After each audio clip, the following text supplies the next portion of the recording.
Hello and welcome back to the Duchess of Unicorn YouTube channel. So I want to just let me entertain you today and just entertain me, and let's talk a little bit about my idea or my opinions of what Meghan Markle thought she would become, or what she thought her blog would be similar to, is right here. And let's just first say that my channel is just for entertainment. I'm sharing my thoughts and opinions, and it's under the fair use. And all my content, is found on the public domain. And I'm clearly sharing that with you as we scroll the internet. I had already chosen this article because I kind of wanted to do just a little something on the Goop.com owner, which is Gwyneth Paltrow, and that she has this established Goop.com blog, lifestyle blog. It's everything. It's a shop. It's a blog. It's everything. Now, as you know, prior to Prince Harry, Meghan was this actress, or she tried to be this actress, and she had the TIG as a lifestyle blog, which is I like it, but it always reminded me like it had a taste that it wanted to aspire to something higher than even what she was kind of reporting on, but yet that's what she could do, right? So when you visit the Goop.com website, you'll get what I'm saying. And if you try to find the TIG archives, which you can on the Wayback Machine, you will see what I'm talking about. And I'll try to refer to the TIG in this video as well. But 10 scientifically proven facts that from Netflix's Goop Lab. The show makes its fair share of outrageous claims, but there was a shocking amount of solid information as well. Excuse me, sometimes I just speak what I want to see. Gwyneth Paltrow's company Goop has been accused of peddling non-scientific products, bolstering magic claims for years. Her lifestyle brand Goop is a favorite trope of critics of pop science. Now, I happen to like Goop, but it isn't really directed at me, being not of a higher income bracket. So I find, in short, Goop.com is geared to very or upper echelon wealthy women. This company was even fined for its false claims regarding jade eggs that Goop said could balance a woman's hormones. Goop has not only pushed some of these patently false ideas, but it has also made some dangerous mindsets more fashionable. Now, what I'd like to say is what you could use Goop for, the average everyday woman, and I don't like to say any woman is average, but in terms of how we're trying to make justification of Goop's expensive products, and it's just geared to someone who can go out and spend, $500 on cosmetics or skincare products and think it's nothing but like $20. Whereas I do not have the means to spend. I mean, we all have credit, so you can certainly buy this stuff on credit, but I urge someone to have a smarter mindset than that, because in all honesty, Goop is clearly for someone who has the affordability to be able to go and spend thousands of dollars on sometimes great items. The heart of the item is great, but the fact that you're spending so much is just cray. Now, once in a while, if you splurge or someone buys you a gift or you have that on your wish list, that's awesome. It's something to aspire to, and you can also look for comparative things that are featured on this site that aren't so high, but maybe still have the same or similar ingredients. Okay. As we know that a lot of the stuff that we're paying for is the name of the product, not just the ingredients in it. And of course, higher standard ingredients, you want to pay more for. Well, you don't want to, but they make you pay more for. But if you can find those ingredients and Google them and find products that have maybe similar ingredients or a few of the ingredients from some of these items, then you kind of win. So Goop is interesting for its approach to alternative modalities and lifestyles. So I'm not going to go deeper into it, but it's going to be on Netflix. It's called Goop Lab. And it's Gwyneth Paltrow is the head of the company of Goop.com.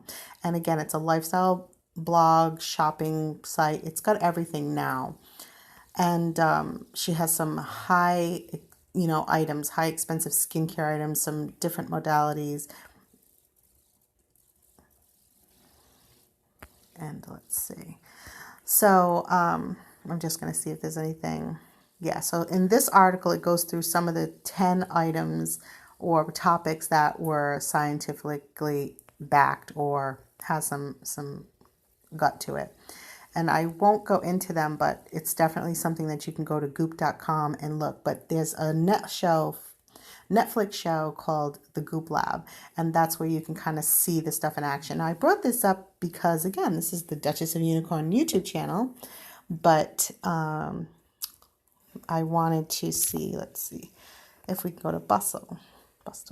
Okay, so this is bustle.com, and I'm referring to this site because we're talking about, and this site is referring to an article that talks about Meghan Markle's The Tig, which was a lifestyle blog.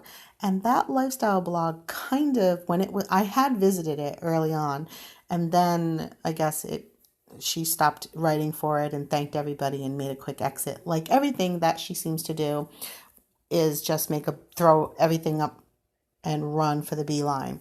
And I guess her beeline at that time was a more appropriate move for her to make, which was to marry Prince Harry.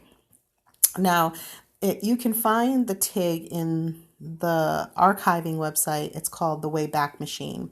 And if you go to the Wayback Machine, you can look for Meghan Markle's The TIG, or just put in the TIG blog or the TIG lifestyle blog, whatever. But she had created this lifestyle blog called the TIG.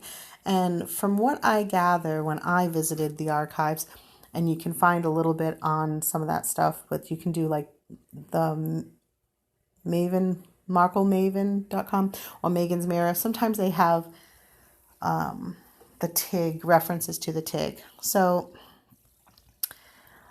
in the bustle.com article, it just basically goes off if you go to the Wayback Machine through the archives. And the 3 years that the TIG was live, Meghan certainly lived up to the inspired lifestyle she described in her mission statement of sorts. Now, I guess that when she created this, she had an aha moment, and that's why she called it the TIG, because it's a Tinginello wine that she took a sip and she wondered why it tastes this way or smells this way.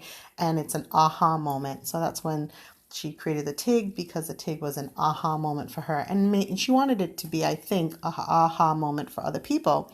But she kind of went through her blog,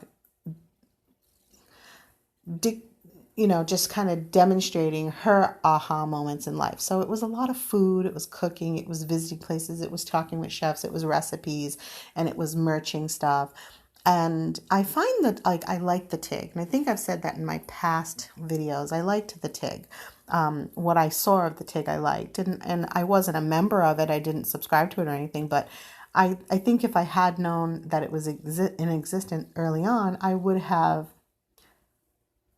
followed the TIG. And I think what it does is, I think with the TIG, it was more just above the everyday woman. In other words, it was still kind of pricey, because again, you're talking about a Hollywood type person, an actress, celebrity, entertainer, who's going to refer to products and items, and she either used herself or she thought would be noteworthy, or she was merching them, whichever. So she would mention these products, and you could go out and get them, you could source them, and they were more accessible. I mean, if the Goop is $800 for a product, I would say the TIG was more like $500 or 300. Okay, does that make sense? And so with that being said, I think that she tried to hit a little bit more on a realistic level, but I think that she was on a more realistic level. In other words, she was a B-list actress and she had a series that she was in, and I think that she still had a foot in reality where before she was climbing a ladder. So in other words, she bought things that weren't, that didn't have to be $500 or $1,200. She bought things that were more reasonable. Whether she put it in credit or she had the money, it doesn't matter. The point is that her blog at that time shows a good price range of items that the everyday woman can have access to. Whereas the Goop is a little bit more expensive, and you clearly know that this is for, the Kim Kardashians and people that are well paid and have a lot of money to spend and burn, and that can afford to do those expensive like plasma facials and all this, like blood facials or whatever it is. But that I find is the interesting part of the TIG and what Meghan was doing. I think she was trying to aspire to be, to me, in my opinion, like Goop. So a lifestyle blog like Goop, but yet she also couldn't really merch or suggest, in all full honesty and character, $900 shoes. So I think that she was doing like a real true range of things that she liked and that people would like and that are trending and also are still a bit of a secret and still very accessible to anybody if they so chose to, follow them, or to pick up the items that she was wearing or doing or talking about. In the food, you could make the food, you could attempt to make the recipes. They weren't so crazy, they were simple. And so I feel like, in my opinion, I just wanted to make this a quick video and say, look at the differences between the blogs, because I feel like the TIG was aspiring or trying to be Goop.com. But the reason why it wasn't like Goop.com is because she wasn't at that upper echelon. She wasn't Gwyneth Paltrow, the actress, with many, many, acting jobs in her profile, and that she didn't have access to that type of stuff. Meghan was still truly more being like Meghan, still working up the way of the ladder, still, she had this little series, but it was nowhere compared to the A-type movies that Gwyneth Paltrow acted in. And I'm certainly not trying to pit them against each other, because any woman should be helping any other woman out as best they can. And at the least not hindering them in any way maliciously to succeed in whatever they're doing. So I'm not pitting them against, I'm just comparing the similarities to the TIG content and Goop content, being Goop.com and Gwyneth Paltrow being an actress who owns this lifestyle blog, store, merchant, it's just everything. And the writing and the products and the height that Goop.com takes in terms of where it is and where it's going is totally above the TIG. And I know the TIG was only 3 years old and Goop.com was probably more than 10 years old, definitely more than 5 years old. So I feel like in that aspect, the TIG was trying to be grown up like Goop.com already had aspired to be. And so, although with Gwyneth Paltrow's the Goop.com, or even the Goop Lab, which I haven't seen yet, which I'm going to tune into, is different because, again, Gwen's website or her lifestyle blog goes for more of things that actually do good for you and actually have a significant meaning, versus the TIG was more about shopping and kind of social type stuff, where the Goop does that and does that more 10 times over. So I think you should check out the Goop.com if you're interested in trying to get a feel for what I'm talking about. And of course, you can look for the TIG on the Wayback Machine. It's called thewaybackmachine.com, and it has archives of everything on the internet. So anything you put on the internet that speaks any type of volume is stuck on the Wayback Machine. It's cataloged on the Wayback Machine. And as far as the TIG, in April of 2017, the Duchess did shut down the website, but we have heard in 2020, or at least in 2019, and I think at the end of the year, like maybe the ending of the year before the holidays, that the TIG was recommissioned. And so we may be seeing the TIG come back up online, which would make sense because Meghan has the ability now to do the TIG. She has the ability to have several balls in the air at once. And that's money, access to money she didn't have before. And of course, now they want to walk away from being paid completely by the monarchy, but we aren't hearing any money being stopped by the Duchy of Cornwall. So that's where their main money is. And so I'm not sure where this is going, but I wanted to touch upon the similarities of the TIG versus Goop.com. The TIG is no longer a running blog, but it has been, somebody noted, I think on YouTube, that the TIG has been brought back to life.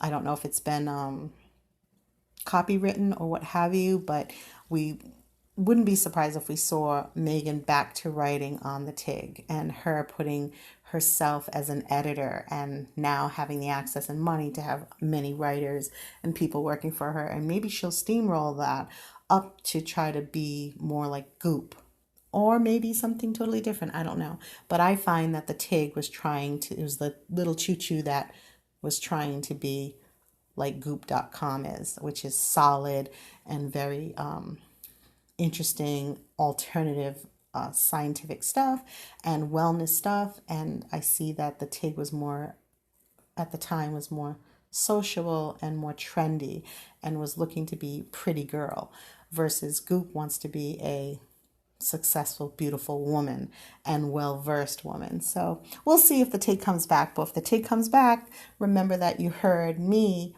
here first, Unicorn, kind of comparing the two and seeing that I think that if the TIG had real legs and Meghan had real time to devote to it, or had real staff that could devote to it, the TIG would try to come up and be a little bit more solid and more full bloom like Goop.com. Okay, well, you can check out Goop Lab on Netflix and see if you get what I'm saying, and let me know in the comments what you think.